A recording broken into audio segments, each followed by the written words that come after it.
পাল্লা দিয়ে বাড়ছে মিয়ানমারে প্রাণহানির সংখ্যা। নিহত 1000-এর বেশি। প্রতি সেকেন্ডে কমে আসছে ধ্বংসস্তূপের নিচে চাপা পড়াদের জীবিত থাকার সম্ভাবনা। ইতিহাসের নজিরবিহীন শক্তিশালী ভূমিকম্পের সাক্ষী দক্ষিণ ও দক্ষিণ পূর্ব এশিয়ার দেশগুলো। ভূতাত্ত্বিক গঠনকে দায়ী করছে বিশ্লেষকরা। ঈদ উদযাপন ঘিরে দেশ জুড়ে চলছে শেষ মুহূর্তের প্রস্তুতি। কেনাকাটা, প্রিয়জনদের সাথে আনন্দ ভাগাভাগি করতে কর্মস্থল ছেড়ে নিজ নিজ এলাকায় ছুটছেন ঘরমুখ মানুষ।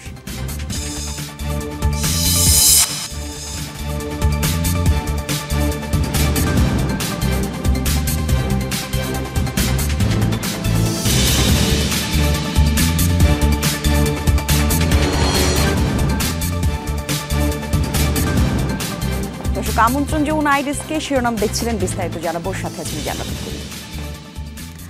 সময়ের সাথে যেন পাল্লা দিয়ে বাড়ছে মিয়ানমারে ভূমিকম্পে প্রাণহানির সংখ্যা।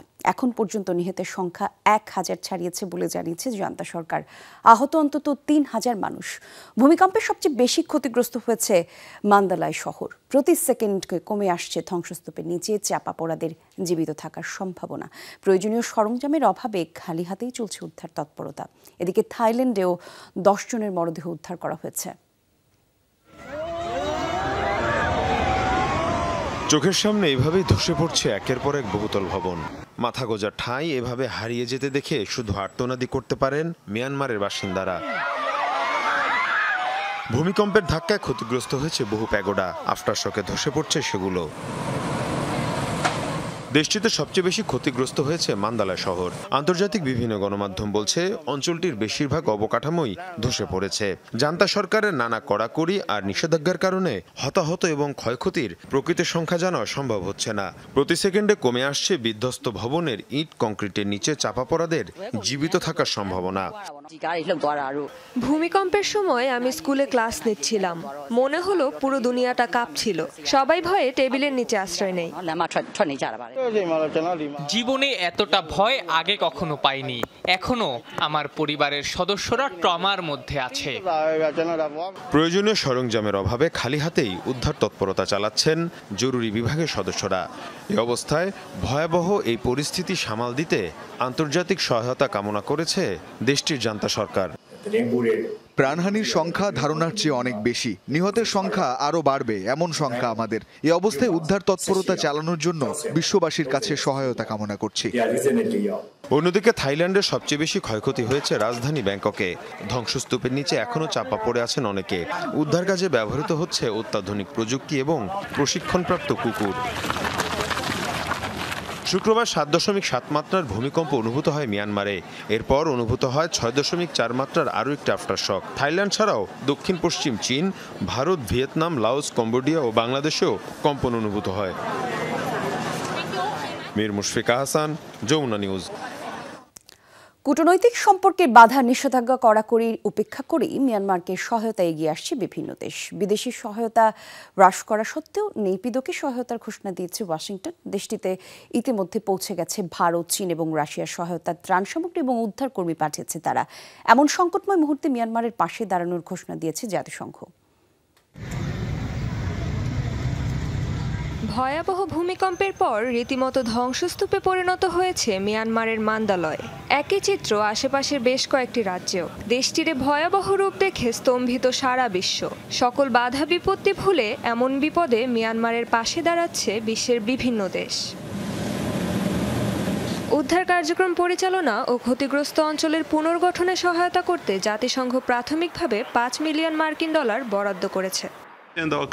দক্ষিণ পূর্ব এশিয়ার কিছু অংশে ভয়াবহ ভূমিকম্প আঘাত এনেছে। এ অঞ্চলের সরকার ও জনগণের প্রতি গভীর সমবেদনা জানাচ্ছি আমরা। ক্ষতিগ্রস্তদের সহায়তায় সক্রিয় রয়েছে জাতিসংঘ। বিদেশি সহায়তা হ্রাস এবং ইউএসএআইডি এর স্বায়ত্তশাসন বাতিল করলেও এমন সংকটে মিয়ানমারকে সহায়তা পাঠাতে যুক্তরাষ্ট্র প্রস্তুত আছে বলে ঘোষণা করেছে মার্কিন পররাষ্ট্র মন্ত্রণালয়। মিয়ানমার ও থাইল্যান্ডে ভূমিকম্পে ক্ষতিগ্রস্ত সকলের প্রতি গভীর সমবেদনা জানাচ্ছে যুক্তরাষ্ট্র। যে কোনো ধরনের সহায়তা পাঠাতে প্রস্তুত আমরা। অন্যদিকে ভূমিকম্পের ঠিক পরপরই উদ্ধার কাজে সহায়তার জন্য মিয়ানমারে উদ্ধারকর্মী পাঠিয়েছে রাশিয়া। মস্কোর জুকোভস্কি এয়ারপোর্ট থেকে শুক্রবার 2টি বিমানে রওনা দেয় এই উদ্ধারকারী দলটি। এ সংকটময় সময়ে মিয়ানমারকে সহায়তার উদ্দেশ্যে অপারেশন ব্রহ্মা নামের একটি মানবিক সহায়তা অভিযান চালু করেছে ভারত। শনিবার এই অভিযানের অংশ হিসেবে মিয়ানমারের ইয়াঙ্গুন আন্তর্জাতিক বিমানবন্দরে পৌঁছেছে ভারতের প্রথম দফার ত্রাণ সহায়তা। এর মধ্যে রয়েছে তাঁবু, কম্বল, স্লিপিং ব্যাগ, খাদ্য সামগ্রী, স্যানিটারি কিট, জেনারেটর এবং প্রয়োজনীয় ওষুধসহ 15 টন ত্রাণ সামগ্রী। মিয়ানমারকে সহায়তায় বিশেষ টিম গঠন করেছে চীন। উদ্ধারকারী কর্মীদের পাশাপাশি চিকিৎসকও পাঠানো হয়েছে। উদ্ধার কাজ নিশ্চিত করতে অত্যাধুনিক সরঞ্জামও পাঠিয়েছে বেইজিং। এছাড়াও ইন্দোনেশিয়া, মালয়েশিয়া, সিঙ্গাপুর, ব্রুনেই সহ বিভিন্ন দেশ মিয়ানমারে সহায়তা পাঠাতে আগ্রহ প্রকাশ করেছে। রেজওয়ানা সাইমা, যমুনা নিউজ। এদিকে ভূমিকম্পে ক্ষতিগ্রস্ত মিয়ানমারকে সহায়তার ঘোষণা দিয়েছেন মার্কিন প্রেসিডেন্ট ডোনাল্ড ট্রাম্প। এরই মধ্যে নেপিদোর সাথে ওয়াশিংটনের যোগাযোগ হয়েছে বলে জানান তিনি। মিয়ানমারে যা হয়েছে তা অত্যন্ত দুর্ভাগ্যজনক। আমরা এরই মধ্যে দেশটির প্রশাসনের সাথে যোগাযোগ করেছি। মিয়ানমারকে সব ধরনের সহায়তা আমরা করব। ভূমিকম্পে ক্ষতিগ্রস্ত এলাকা এবং হাসপাতাল পরিদর্শন করেছেন মিয়ানমারের জান্তা প্রধান মিন অং লাই। শুক্রবার মান্দালায়ের ক্ষতিগ্রস্ত এলাকা পরিদর্শনে যান জেনারেল লাই আর উদ্ধার তৎপরতা সম্পর্কে বিভিন্ন দিক নির্দেশনা দেন তিনি। এছাড়া ভূমিকম্পে ক্ষতিগ্রস্ত স্থাপনাগুলো পরিদর্শন করেন জান্তা প্রধান। আটকে পড়াদের দ্রুত উদ্ধারের নির্দেশনা দেন। ভূমিকম্পে ক্ষতিগ্রস্তদের সহায়তার আশ্বাস দেন তিনি। এরপর হাসপাতাল পরিদর্শন করেন জান্তা প্রধান। আহতদের দ্রুত সুস্থতা কামনা করেন তিনি। তাদের চিকিৎসায় প্রয়োজনীয় ব্যবস্থা গ্রহণের নির্দেশনা দেন চিকিৎসকদের।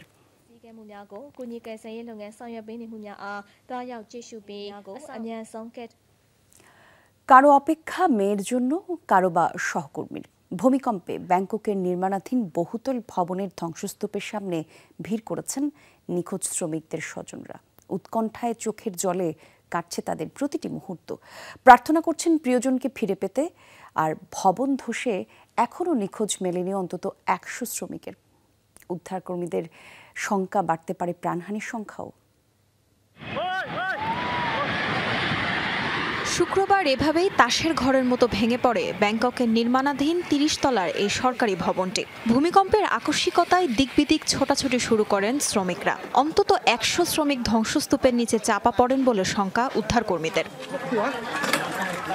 প্রিয়জনের খোঁজে ধসে পড়া ভবনের সামনে জড়ো হতে শুরু করেন শ্রমিকদের আত্মীয় স্বজন, বন্ধুবান্ধব ও সহকর্মীরা। উদ্বেগ, উৎকণ্ঠা নিয়ে বারবার উদ্ধারকর্মীদের কাছে জানতে চাইছেন তাদের স্বজনদের কথা। আমার মেয়ে এখানে কাজ করত। প্রার্থনা করছি যাদের উদ্ধার করে হাসপাতালে নেওয়া হয়েছে আমার মেয়ে যেন ওদের মাঝে একজন হয়। আমার হাত পা কাঁপছে। কখনো চিন্তা করিনি এমন কোনো ঘটনা ঘটবে। আমার ভাতিজি নিখোঁজ। কোথায় পাবো, আদৌ পাবো কিনা জানি না। আসলে এখন অপেক্ষা করা ছাড়া কিছু করার নেই আমার। এরই মধ্যে জীবিত উদ্ধার করা হয়েছে 12 জনকে। তারা সবাই হাসপাতালে চিকিৎসাধীন। সময় যতই গড়াচ্ছে কমে আসছে চাপা পড়াদের জীবিত উদ্ধারের সম্ভাবনা। ভূমিকম্পের সময় একতলায় কাজ করছিলাম। আমার বহু কলিগ সে সময় 13-14 তলায় ছিল। ভূমিকম্পে মাথা ঘুরতে শুরু করে। কোন রকম দৌড়ে বেরিয়ে আসে, কিন্তু উপরের তলায় যারা কাজ করছিলেন তারা বের হতে পারেনি। ধ্বংসস্তূপের নিচে চাপা পড়েছে। রাতভর অভিযানের পর এখনো ধ্বংসস্তূপ সরানোর কাজ করছে জরুরি বিভাগের সদস্যরা। তবে ভবনটি বহুতল হওয়ায় ইট কংক্রিটের নিচে আটকে পড়াদের উদ্ধার কঠিন বলে জানিয়েছে কর্তৃপক্ষ। তাসরিয়ান সোবহান, যমুনা নিউজ। ইতিহাসের নজিরবিহীন শক্তিশালী ভূমিকম্পের সাক্ষী দক্ষিণ ও দক্ষিণ পূর্ব এশিয়ার দেশগুলো। অন্যান্য স্থানের চেয়ে কেন এত ভূমিকম্প প্রবণ এই অঞ্চল? বিশ্লেষকদের মতে ভূতাত্ত্বিক গঠনগত কারণে মারাত্মক ভূমিকম্পের ঝুঁকিতে দক্ষিণ ও দক্ষিণ পূর্ব এশিয়া। কারণ এই অঞ্চলে রয়েছে ইন্ডিয়া প্লেট এবং ইউরেশিয়া প্লেটের বিস্তৃতি। নেপালে 2015 সালে স্মরণকালের শক্তিশালী দুটি ভূমিকম্পে প্রাণ হারায় প্রায় 9000 মানুষ। ব্যাপক ক্ষতিগ্রস্ত হয়েছিল দেশটির 40% এলাকা। ভূমিকম্পের প্রভাবে বরফ ও ভূমিধস হয়েছিল এভারেস্টেও। মৃত্যু হয়েছিল বেশ কজন পর্বতারোহীর। ইতিহাস বলে বরাবরই অন্যান্য অঞ্চলের চেয়ে ভূমিকম্পের সবচেয়ে বেশি ক্ষতিগ্রস্ত দক্ষিণ পূর্ব এশিয়ার দেশগুলো। 2011 সালে জাপান, 2004 সালে ভারত মহাসাগরের তলদেশে ভয়াবহ ভূমিকম্প আজও মানুষের কাছে দুঃস্বপ্ন। শুক্রবার থাইল্যান্ড ও মিয়ানমারে 7.7 মাত্রার ভয়াবহ ভূমিকম্পের পর আবারও আলোচনায় দক্ষিণ পূর্ব Asia. So this is a এই ভূমিকম্প ভয়ানক ছিল। বড় ভূমিকম্পের আফটার শকও শক্তিশালী হয়, যা বহুদূর পর্যন্ত বিস্তৃত হয়। মিয়ানমারের ভূমিকম্পের উৎপত্তি স্থলের 200 কিলোমিটারের মাঝে গত 100 বছরে অন্তত 14টি ভূমিকম্প হয়েছে, যা সবগুলো 6 শক্তিমাত্রার উপরে। ভূতাত্ত্বিক গঠনগত কারণে অত্যন্ত ভূমিকম্প প্রবণ দক্ষিণ ও দক্ষিণ পূর্ব এশিয়া, Sunda megathrust, Sumatra fault zone, Sagaing fault এবং প্রধান হিমালয় থ্রাস্টের মতো ভূমিকম্প প্রবণ ফল্টের অবস্থান এই অঞ্চলে। মিয়ানমারের যে অঞ্চলে ভূমিকম্প হয়েছে সেটি ইন্দো বার্মা সাবডাকশন জোনের মধ্যে পড়েছে। সাবডাকশন জোন হলো এমন একটি এলাকা যেখানে দুটো টেকটনিক প্লেটের সংঘর্ষে একটি আরেকটি নিচে পড়ে যায়। এই ইন্দো বার্মা সাবডাকশন জোনের বিস্তৃতি বাংলাদেশের দক্ষিণ পূর্ব এলাকা পর্যন্ত। দক্ষিণ পূর্ব এশিয়ায় ভূমিকম্প মারাত্মক ক্ষতি সাধনের ক্ষমতা রাখে। এই অঞ্চলের ভূতাত্ত্বিক গঠন অন্যান্য অঞ্চলের মতো নয়। অঞ্চলটি ঘনবসতিপূর্ণ হওয়ায় প্রাণহানির সংখ্যাও এজন্য বেশি হয়। অবকাঠামোর নকশা আরও মজবুত হওয়া দরকার। শক্তিশালী ভূমিকম্পে থাইল্যান্ড ও মিয়ানমারে বেড়েই চলেছে মৃতের সংখ্যা। সমান তালে চলছে উদ্ধার কার্যক্রম। স্মরণকালের অন্যতম ভয়াবহ ভূকম্পনের প্রভাব পড়েছে মিয়ানমারের সীমান্তবর্তী দেশ চীনেও। কম্পন অনুভূত হয়েছে দক্ষিণ পশ্চিমাঞ্চলীয় ইউনান রাজ্যেও। তাজরিয়ান সোভান, যমুনা নিউজ। আজ চাঁদ দেখা গেলেই আগামীকাল ঈদ মধ্যপ্রাচ্যের দেশগুলোতে। ঈদ উল ফিতর উদযাপিত হতে হবে মালয়েশিয়া, ইন্দোনেশিয়া সহ পূর্ব এশিয়ার বিভিন্ন দেশও। মুসলমানদের সবচেয়ে বড় এই উৎসবকে ঘিরে চলছে শেষ মুহূর্তের প্রস্তুতি। একদিকে চলছে কেনাকাটা, অন্যদিকে ঈদের নামাজের জন্য প্রস্তুত মসজিদ এবং ঈদগাহ। প্রিয়জনদের সাথে ঈদের আনন্দ ভাগাভাগি করতে কর্মস্থল নিজ নিজ এলাকার পানে ছুটছে বহু মানুষ। বিশ্বের সবচেয়ে বড় মুসলিম দেশ ইন্দোনেশিয়া, ঈদের আয়োজনও তাই বড়। বাস, ট্রেন, লঞ্চ যে যেভাবে পারছেন ছুটছেন প্রিয়জনের সাথে ঈদ আনন্দ ভাগাভাগি করতে। কর্তৃপক্ষ বলছে এবার ঈদে ভ্রমণ করছেন প্রায় 15 কোটি মানুষ। আমি এখানে কাজ করি, কিন্তু ঈদের সময় পরিবারের সদস্যদের সাথে আনন্দ করতে বাড়ি ফিরে যাই। আমার মাকে খুব মিস করি, তাই ঈদের সময় যেভাবেই হোক বাড়ি ফিরে যাই। বরাবরের মতোই অবশ্য ঈদ উদযাপনের সবচেয়ে বর্ণিল প্রস্তুতি উপমহাদেশে। ভারত পাকিস্তানের মুসলিমরা ব্যস্ত শেষ মুহূর্তের কেনাকাটায়। পোশাকের সাথে মিলিয়ে শেষ মুহূর্তে চলছে সাজগোজের অনুষঙ্গ কেনার পালা। ঈদের শেষ মুহূর্তের এই কেনাকাটা সবচেয়ে ভালো লাগে। পুরো শপিং মল যেন জীবন্ত হয়ে ওঠে। ঈদের অবিচ্ছেদ্য অংশ অতিথি আপ্যায়ন। চলছে নানা মুখরোচক রান্নার প্রস্তুতি। ঈদের ঐতিহ্যবাহী খাবার ক্লেচা তৈরিতে ব্যস্ত সময় পার করছেন ইরাকের নারীরা।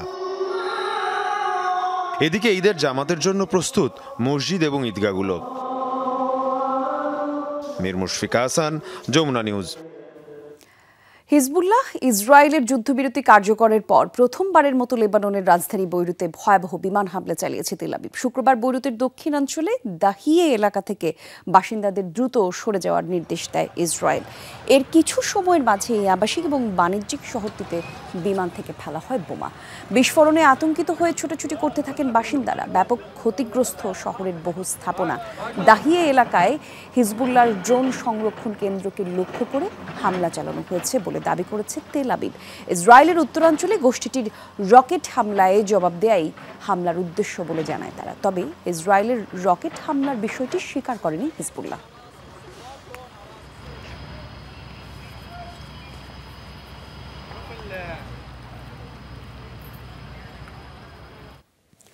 ইয়েমেনে আবারও ব্যাপক বিমান হামলা চালিয়েছে যুক্তরাষ্ট্র। শুক্রবার রাতভর চালানো হয় এই হামলা। আন্তর্জাতিক গণমাধ্যম বলছে গেল 15 মার্চ থেকে শুরু হওয়া এই অভিযানে এটি সবচেয়ে বড় হামলা।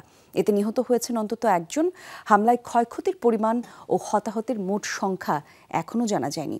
সানা শহরের কেন্দ্রে হুতি বিদ্রোহীদের গুরুত্বপূর্ণ সামরিক স্থাপনায় বোমা হামলার কথা স্বীকার করেছে মার্কিন সেনাবাহিনী। সানা ছাড়াও আল জাওফ এবং সাদাহ প্রদেশে চালানো হয় হামলা। আক্রমণের একটি ভিডিও প্রকাশ করেছে যুক্তরাষ্ট্র। ঈদ উল ফিতরের আগ মুহূর্তে যুদ্ধবিধ্বস্ত গাজায় চলছে ইসরায়েলি হামলা। বিশ্বজুড়ে মুসলমানরা যখন প্রধান ধর্মীয় উৎসবের প্রস্তুতিতে ব্যস্ত, ঠিক তখন জীবন বাঁচাতে দিকবিদিক ছুটছে ফিলিস্তিনিরা। ক্ষুধা আর তৃষ্ণায় দিন কাটছে প্রায় 22 লাখ বাসিন্দার। ঘরবাড়ি এবং আপনজন হারানো শোকার্ত ফিলিস্তিনিদের এই বুলেট বোমাকে সঙ্গী করেই কাটাতে হবে ঈদের দিন। তাই উপত্যকার কোথাও নেই উৎসবের আমেজ। হারিয়েছেন অনেক কাছের মানুষ, বাড়িঘরও ভেঙে চুরমার। এর মধ্যেই দরজায় কড়া নাড়ছে ঈদ। উৎসবের এই আনন্দ এবার স্পর্শ করবে না গাজার বাসিন্দা আমানি আওয়াদিকে। যুদ্ধে নিহত হাজার হাজার ফিলিস্তিনির রক্তের উপর দাঁড়িয়ে ঈদ উদযাপন আমানির কাছে স্বার্থপরতার শামিল। আমাদের কোনো ঈদ নেই। যারা এই যুদ্ধে মারা গেছে তাদের রক্তের উপর দাঁড়িয়ে আনন্দ করতে পারি না। আমরা গাজার সবাই মৃত্যুর প্রহর গুনছি। হয়তো ঈদ আসবে, তবে তার আনন্দ আমাকে কিংবা আমার স্বামী সন্তানকে স্পর্শ করবে না। ঈদ জীবিত মানুষের জন্য। আমাদের এখন আর মনে হয় না আমরা জীবিত আছি। শুধু আমানিই নয়, গাজার প্রতিটি ঘরেই এখন একই গল্প। উপত্যকা জুড়ে বুলেট বারুদের গন্ধ। প্রতি মুহূর্তেই শোনা যায় বোমার শব্দ আর স্বজন হারানোর আর্তনাদ। ইসরায়েলি বর্বরতায় ধ্বংসস্তূপ গোটা অঞ্চল। এর নিচে আটকে আছে হাজার হাজার মরদেহ। বাসিন্দারা বলছেন, এমন বিভীষিকার নগরীতে এবার পৌঁছাবে না ঈদের আনন্দ। জীবন আমাদের খুব কঠিন হয়ে গেছে। সত্যি বলতে জামা কাপড় কেনার কোনো অর্থ নেই। আমার বেশিরভাগ আত্মীয় স্বজন যুদ্ধে মারা গেছে। ঈদ উদযাপনের কোনো পরিস্থিতি নেই এখানে। ইসরায়েলি হামলায় প্রতিদিন প্রান্ত যাচ্ছেই খাবার পানির অভাবেও মরতে হচ্ছে ফিলিস্তিনিদের। উপত্যকার মানুষগুলোর জন্য এখন বেঁচে থাকাটাই যেন বিলাসিতা। মাত্র 2 বছর আগেও ঈদ উপলক্ষে যে শিশুদের বাবা মায়ের কাছে ছিল হাজারো আবদার, তারাও এখন বাস্তবতা বুঝে গেছে। তাই এবারের ঈদে বাড়তি কোনো চাহিদা নেই ফিলিস্তিনি শিশুদের। আগে আমাদের সব ছিল। ঈদের নতুন জামা কিনতাম, পার্কে ঘুরতে যেতাম, কিন্তু যুদ্ধের কারণে সবকিছু ধ্বংস হয়ে গেছে। আমাদের এখন থাকার জায়গাই নাই, জামা কেনার অর্থও নাই। বর্বরতার শিকার ফিলিস্তিনিরা বলছেন, তাদের উপর চলমান এই আগ্রাসন থামলেই কেবল উৎসবের আমেজ আসবে উপত্যকায়। মোস্তফা মাহমুদ, যমুনা নিউজ। বিরোধী দল সিএইচপি তুর্কি জনগণকে সরকার বিরোধী কর্মকাণ্ডে উস্কে দিচ্ছে বলে মন্তব্য করেছে দেশটির প্রেসিডেন্ট রিসেপ তাইয়েপ এরদোগান। বিক্ষোভ এবং সহিংসতা সৃষ্টিকারীদের কঠিন পরিণতি বরণ করতে হবে এমন হুঁশিয়ারি দেন তিনি। ইস্তানবুলের মেয়র এক্রেম ইমামোগলুকে আটকের জেরে এখনও অশান্ত পুরো তুরস্ক। বিক্ষোভকারীদের সাথে দফায় দফায় সংঘর্ষে জড়াচ্ছে নিরাপত্তা বাহিনীর সদস্যরা। আটকও হয়েছে অনেকে। ইস্তানবুলের আলোচিত মেয়র এক্রেম ইমামোগলুকে গ্রেফতারের প্রতিবাদে টানা 9 দিনের মতো বিক্ষোভ কর্মসূচি চলছে তুরস্কে। দেশটির রাজধানী আঙ্কারার একটি পার্কে জড়ো হয়েছেন বিভিন্ন বিশ্ববিদ্যালয়ের শিক্ষার্থীরা। সাধারণ নাগরিকদের ওপর পুলিশি নির্যাতনের সমালোচনা করেন তারা। এখানে শুধু এক বিশ্ববিদ্যালয়ের শিক্ষার্থী নেই, নানা শ্রেণী পেশার মানুষ আছে। তবে আমাদের চাওয়া এক, বন্ধুদের সমর্থন জানাতে এসেছি। দেশে অরাজকতা চলছে, তা বন্ধ হওয়া দরকার। শুধু ইমামোগলুকে গ্রেফতারের প্রতিবাদী নয়, একেপির বিগত 23 বছরের অনাচার বৈষম্যের প্রতিবাদ জানাতে এখানে এসেছি। এটাই আমাদের প্রতিবাদ জানানোর সুযোগ।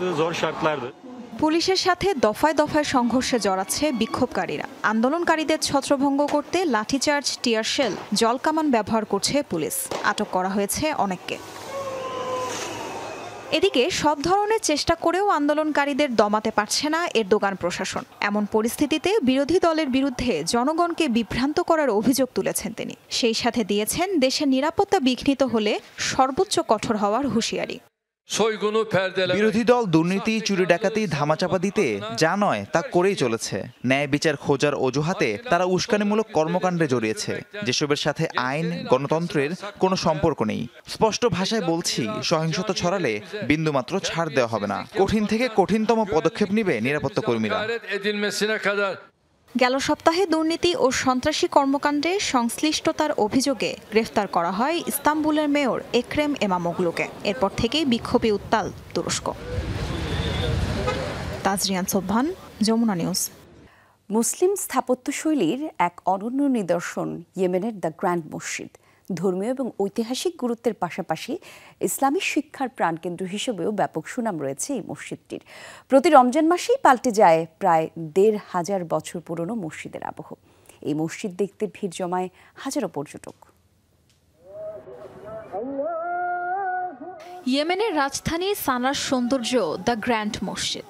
ইসলামী ঐতিহাসিকদের মতে আনুমানিক ৬৩০ খ্রিস্টাব্দে মহানবী হযরত মুহাম্মদ সাল্লাল্লাহু আলাইহি ওয়াসাল্লামের নির্দেশনায় নির্মাণ করা হয় মসজিদটি।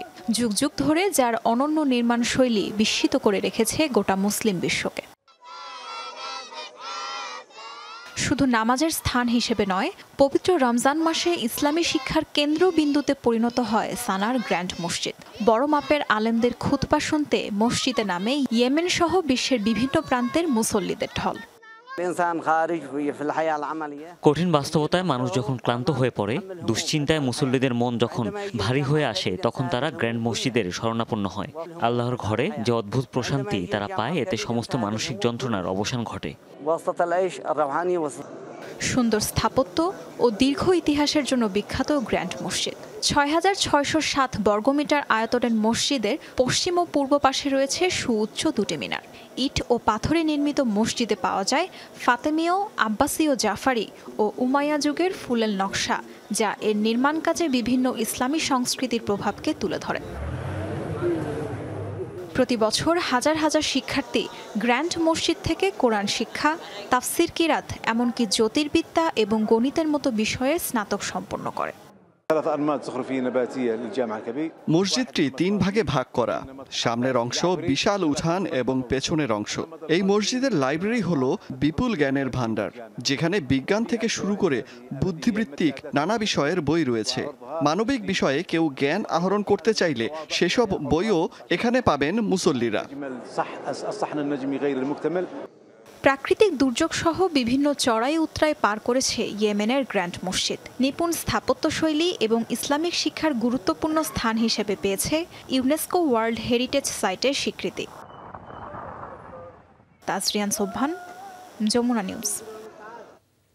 পাল্টাপাল্টি শুল্কারোপে চলমান উত্তেজনার মাঝে মার্কিন প্রেসিডেন্টের সাথে ফোনালাপ হয়েছে কানাডার প্রধানমন্ত্রী মার্ক কার্নির। শুক্রবার প্রথমবারের মতো টেলিফোনে কথা বলেন দুই নেতা। দুপক্ষেরই দাবি আলোচনা ফলপ্রসূ হয়েছে। কানাডার সার্বভৌমত্বের প্রতি মার্কিন প্রেসিডেন্টের সম্মান দিয়েছেন বলে জানিয়েছে মার্ক কার্নি।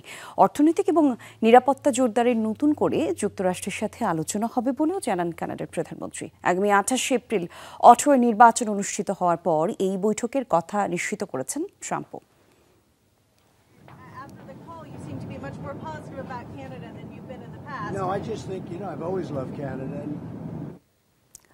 গ্রেফতার হয়েছেন কলম্বিয়ার একটি মাদক চক্রের প্রধান কার্লোস স্লেডার। শুক্রবার জার্মানি থেকে ফেরার পথে তাকে গ্রেফতার করে কলম্বিয়ান পুলিশ। লাতিন আমেরিকার এই দেশটিতে আগে থেকে গ্রেফতারি পরোয়ানা জারি ছিল তার বিরুদ্ধে। 1988 সালে ফ্লোরিডার একটি আদালত তাকে কোকেন পাচারের দায়ে দোষী সাব্যস্ত করে। এতে যাবজ্জীবন সহ 135 বছরের কারাদণ্ডের ঘোষণা দেওয়া হয়। পরবর্তীতে পানামার সাবেক স্বৈরশাসক ম্যানুয়েল নরিয়েগার বিরুদ্ধে সাক্ষ্য দেওয়ার কারণে 55 বছর কমানো হয় তার সাজা। এরপর স্বাস্থ্যজনিত কারণে 2020 সালে মুক্তি পান তিনি।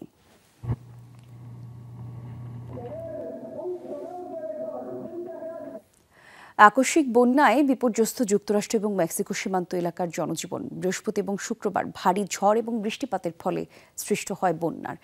যুক্তরাষ্ট্রের টেক্সাস রাজ্য এবং মেক্সিকোর রেনোসা শহর তলিয়ে গেছে পানিতে। টেক্সাসের একটি শহরে রেকর্ড করা হয়েছে 21 ইঞ্চি বৃষ্টিপাত, যা এ যাবৎকালের মধ্যে সর্বোচ্চ। টেক্সাসে 3 জন এবং মেক্সিকোতে 1 জন প্রাণ হারিয়েছে।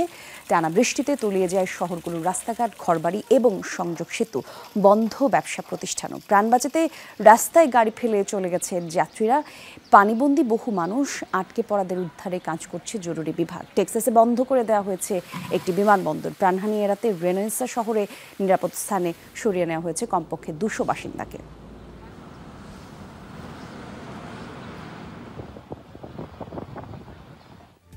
দর্শক, এই ছিল যমুনা আই ডেস্ক। এতক্ষণ সাথে থাকার জন্য ধন্যবাদ সবাইকে।